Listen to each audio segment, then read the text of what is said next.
Tourism ఇప్పుడు ఇది చాలా ట్రెండింగ్ అంశం. లీజర్ ఇండస్ట్రీ, టూరిజం ఇండస్ట్రీ మనకు తెలుసు. ప్రపంచం మొత్తం ఇప్పుడు టూరిజం ఇండస్ట్రీ మీద, దాని పొటెన్షియల్ మీద చాలా ఆశలు పెట్టుకుంది. అటువంటి ఒక అద్భుతమైన టూరిజంలో ఉన్న ఒక పొటెన్షియల్ అనేది క్రూజ్. దీన్ని దృష్టిలో పెట్టుకుని భారతదేశం క్రూజ్ భారత్ మిషన్ లాంచ్ చేసింది. Ministry of ports, shipping, waterway వాళ్ళు దీన్ని లాంచ్ చేశారు. క్రూజ్ టూరిజం సంబంధించి వరల్డ్ క్లాస్ ఇన్ఫ్రాస్ట్రక్చర్ ఏర్పాటు చేయడం కోసం, దానికి సంబంధించి సస్టైనబుల్ మ్యారిటైమ్ టూరిజం ప్రమోట్ చేయడం కోసం ఇప్పుడు గవర్నమెంట్ మాస్టర్ ప్లాన్ వేస్తోంది. వచ్చే 5 ఏళ్లలో అంటే 2024 నుంచి వచ్చే 5 సంవత్సరాల్లో 2029 లోపు మన క్రూజ్ టూరిజంని డబుల్ చేయాలని చెప్పి ప్లాన్ చేస్తుంది. అదేవిధంగా 2047ని టార్గెట్ పెట్టుకుని క్రూజ్ టూరిజం యొక్క పొటెన్షియల్ ఫుల్గా ఎలా వాడుకోవాలి అనే దాని మీద ప్రభుత్వం దృష్టి పెడుతోంది. ప్రత్యేకంగా బ్లూ ఎకానమీ అనే కాన్సెప్ట్ చాలా ఇంపార్టెంట్ అన్నమాట. బ్లూ ఎకానమీ అంటే ఏంటి? బ్లూ ఎకానమీ అంటే మన సముద్రాలు, రివర్సు ఇవన్నీ ఉపయోగించుకుని, అంటే ఓషన్ రిసోర్సెస్, సీ రిసోర్సెస్ ఇవన్నీ ఉపయోగించుకుని, రివర్ రిసోర్సెస్ ఇదంతా మన ఆర్థిక వ్యవస్థని ఎలా పునరుత్తేజం చేయటం, ఆర్థిక వ్యవస్థకి ఎలా సపోర్ట్ ఇవ్వటం, ప్రపంచవ్యాప్తంగా ఈ బ్లూ ఎకానమీ అనే టర్మ్ చాలా ట్రెండ్ అవుతోంది. ప్రస్తుతం ఉన్న ప్రభుత్వం కూడా బ్లూ ఎకానమీ మీదే ఎక్కువ దృష్టి పెడుతోంది.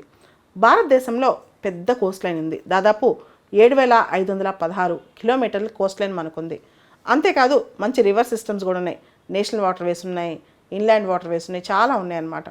సో వీటన్నిటిలో మనం క్రూజ్ మీద ఎక్కువ దృష్టి పెట్టాలి. National waterway number 1 Ganga, national waterway number 2 Brahmaputra, వీటి మీదే కాస్త క్రూజెస్ బాగా ఎంఫసైజ్ చేశాం కానీ తర్వాత ఇంకేం ఎంఫసైజ్ చేయలేదు. దాంతోపాటు నైబరింగ్ కంట్రీస్తో క్రూజ్ టూరిజం అలయన్సెస్ కూడా చేసుకోవాలన్నమాట. ప్రపంచంలో మనం చూసుకుంటే బయట అమెరికా కానీ, యూరోప్లో కానీ ఇక్కడ క్రూజ్ టూరిజం చాలా ఎక్కువ. క్రూజ్ టూరిజం గురించి ఒకసారి ఆలోచిస్తే మనం మామూలుగా టూరిజంకి వెళ్తాం, ఒక రిసార్ట్లో ఉంటాం. ఆ రిసార్ట్లో అన్ని ఎమ్యూనిటీస్, అన్ని యాక్సెసిబిలిటీస్ అన్నీ ఉంటాయి, వరల్డ్ క్లాస్ మొత్తం. సో జనం అదొక బ్రేక్ అనమాట. అయితే క్రూజ్లోనే ఈ ఇన్ఫ్రాస్ట్రక్చర్, క్రూజ్లోనే గేమ్స్ ఉంటాయి, క్రూజ్కి సంబంధించి రిసార్ట్ లాగా అన్ని ఏర్పాట్లు ఉంటాయన్నమాట. అంతేకాదు cruise tourism, international cruise tourism అనే కాన్సెప్ట్లో మనకి ప్రతి క్రూజ్ తిరుగుతూ ఉంటుంది. తిరుగుతూ సముద్ర తీరాల్లో ఆగి ప్రతి సిటీ దగ్గర 1 రోజు 2 రోజులు ఆపి జనాన్ని బయటకు పంపించి మళ్ళీ వాళ్ళు లోపలికి వస్తారనమాట. సో ఇది కూడా ఒక కొత్త మోడల్. సో ఈ మధ్య చాలామంది లీజర్గా, లగ్జూరియస్గా మనం ఒక టూరిజంకి వెళ్దామనే ఆలోచనలో ఉంటారు. వాళ్ళందరి కోసం ఇప్పుడు క్రూజ్.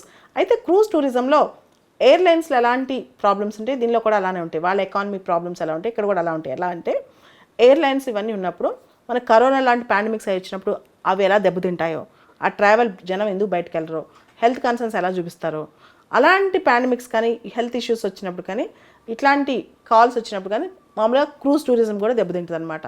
ఇది కొంత ఇబ్బందికరమైన అంశం. భారతదేశంలో మనం చూసుకుంటే ocean, river, inland and island tourism ఇవన్నీ కూడా ఉన్నాయి. Ocean harbour, river and inland, island, ఈ టూరిజం అంతా కూడా వీటన్నిటిని కూడా డెవలప్ చేయాలి. అయితే 2047 కల్లా సముద్రం, ఓషన్ టూరిజం, ఓషన్ క్రూజ్ టూరిజంలో 50 lakh ప్యాసింజర్స్ని టార్గెట్ పెట్టడం. ఇప్పుడు దాదాపు 4.6 lakhs ఉంటే దాన్ని 50 lakhsకి టార్గెట్ పెట్టడం అనమాట. అంతేకాదు ఈ క్రూజ్ టూరిజం మనం ప్రమోట్ చేయడం వల్ల ఎంప్లాయ్మెంట్ జనరేషన్ చాలా ఉంటుంది. దీనిలో ఉద్యోగాలు కల్పన చేయొచ్చు.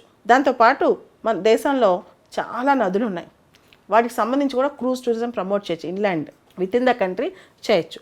అదేవిధంగా మన చుట్టుపక్కల దేశాలు, ఉదాహరణకి మనం చూసాం, మనకి శ్రీలంక ఒక పక్క ఉంది, మాల్దీవ్స్ ఇంకో పక్క ఉంది. ఈ చుట్టుపక్కల దేశాలని కనెక్ట్ చేస్తూ కూడా మనం నైబరింగ్ కంట్రీస్తో అలయన్సెస్ వేసుకుని క్రూజ్ టూరిజం ప్రమోట్ చేసుకోవచ్చు. ఇట్లా క్రూజ్ టూరిజం సంబంధించి చాలా కొత్త ఐడియాస్ ఉన్నాయి.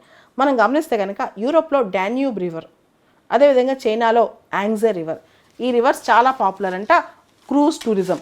ఆ మోడలే మనం తీసుకుని కూడా చేయొచ్చు. క్రూజ్ టూరిజం సంబంధించి national cruise infrastructure master plan 2047 అని చెప్పి మనం ఒక మాస్టర్ ప్లాన్ తయారు చేయనున్నాం. దాంతోపాటు ఈ టర్మినల్స్, మెరీనాస్ ఇవన్నీ తయారు చేయడం కోసం, ఇన్ఫ్రాస్ట్రక్చర్ తయారు చేయడం కోసం వీలైతే మేజర్ పోర్ట్స్లో, భారతదేశంలో ఉన్న పెద్ద పెద్ద పోర్ట్స్లో క్రూజ్ డెవలప్మెంట్ సెస్ అని చెప్పి అట్లాంటి ట్యాక్స్ కూడా వేసే ఆలోచనలో ప్రభుత్వం ఉందంట. మొత్తం ఈ క్రూజ్ డెవలప్మెంట్ కోసం, ఈ క్రూజ్ టూరిజం డెవలప్మెంట్ కోసం ఒక స్పెషల్ పర్పస్ వెహికల్ క్రియేట్ చేసి అది ఇండియన్ పోర్ట్ అసోసియేషన్ కింద పెడతారంట. ఆ స్పెషల్ పర్పస్ వెహికల్ మొత్తం ఈ డెవలప్మెంట్ మీద దృష్టి పెడుతుంది. ముఖ్యంగా భారతదేశం international cruise tourist out reach అంటే ప్రపంచంలో రకరకాల దేశాలతో అలయన్సెస్ ఫామ్ చేసుకోవడం. UAE, Male, Maldives, Singapore, Malaysia, Thailand, Myanmar, Bangladesh, Indonesia ఇటువంటి దేశాలతో అలయన్సెస్ ఫామ్ చేసుకోవడం అనమాట.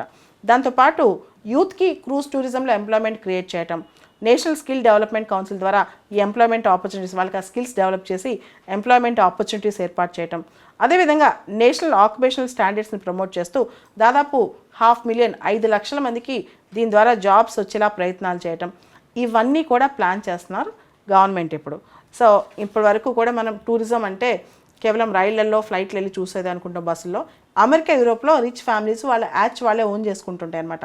యాచ్లోనే ఉంటారు వెళ్ళి. హాలిడే వస్తే ఒక రకమైన పడవ లాంటిది లేదా నౌక లాంటిది అనమాట, దానిలోనే వెళ్ళి అక్కడ వాళ్ళు ఉంటారు. వాళ్ళకి అదొక సరదా అనమాట. ఇక్కడ బాగా రిచ్ ఫ్యామిలీస్ వాళ్ళకు ఉన్న చాపర్స్ వాళ్ళకుంటే, అలానే ఆ ఫారెన్ కంట్రీస్లో యాచ్ కూడా ఉంటుంది అనమాట వాళ్ళ ఫ్యామిలీకి. అట్లా ఇప్పుడు sports tourism, yacht tourism, cruise tourism ఇవన్నీ చాలా పాపులర్ అవుతున్నాయి భారతదేశంలో కూడా భవిష్యత్తులో.